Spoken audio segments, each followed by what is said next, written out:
Welcome to the Microsoft Teams Quick Start Guide presented by VoxSBC.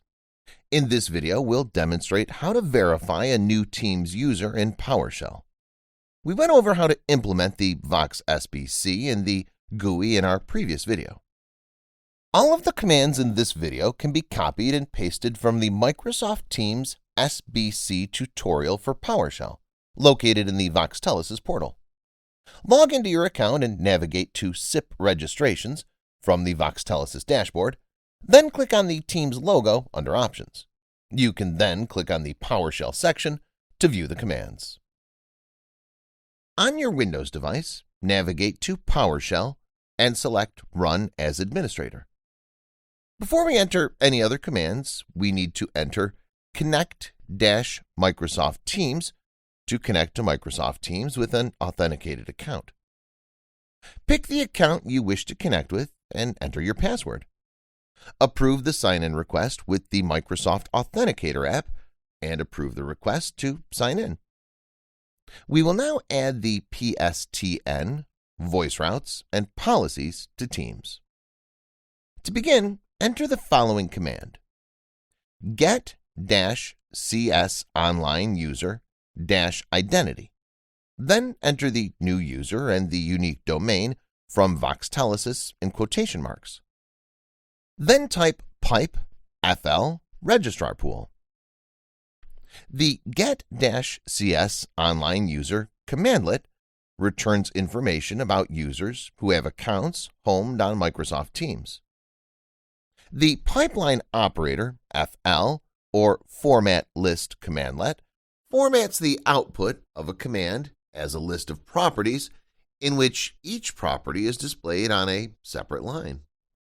When a user is enabled for Microsoft Teams, he or she must be homed on a registrar pool. If the registrar pool response is empty, you need to wait and try again later before proceeding. This step can take up to 24 hours to complete.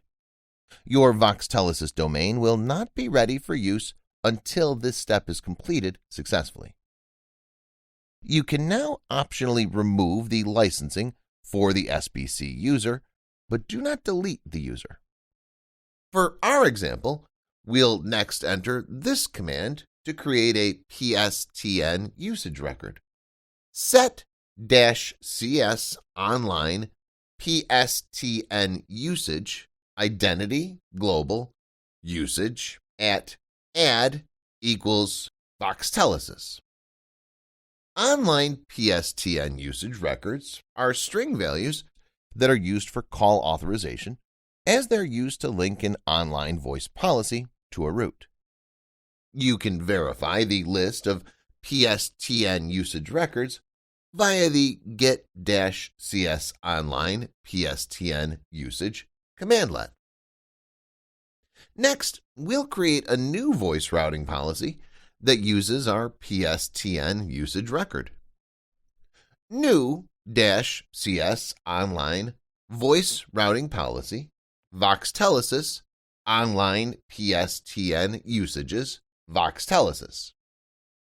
You can verify the list of routing policies via the get-cs online voice routing policy commandlet.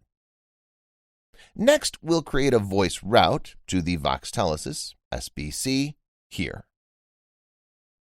The new-cs online voice route commandlet creates a new online voice route. Online voice routes contain instructions that tell Microsoft Teams how to route calls from team users. You can verify the list of voice routes via the get-cs online voice route commandlet. Next, we will add calling plans and numbers to team users. To begin, enter the following command: set-cs user-identity. Then enter your new user and domain in quotations. Then type -enterprise voice enabled $true -hosted voicemail $true -on-prem line URI. Then enter your user's phone or extension number like this. The set-cs user commandlet modifies Microsoft Teams properties for an existing account. Properties can only be modified for accounts enabled for use with Microsoft Teams. Finally, enter this command: grant-cs online voice routing policy-identity. Then enter the user and the domain in quotations. Then enter -policy name VoxTelesis. The grant-cs online voice routing policy commandlet assigns a per-user online voice routing policy to one or more users. Congratulations! You've now completed setting up the VoxSBC in Microsoft Teams. Check back for more videos on Teams as we're continually adding new content.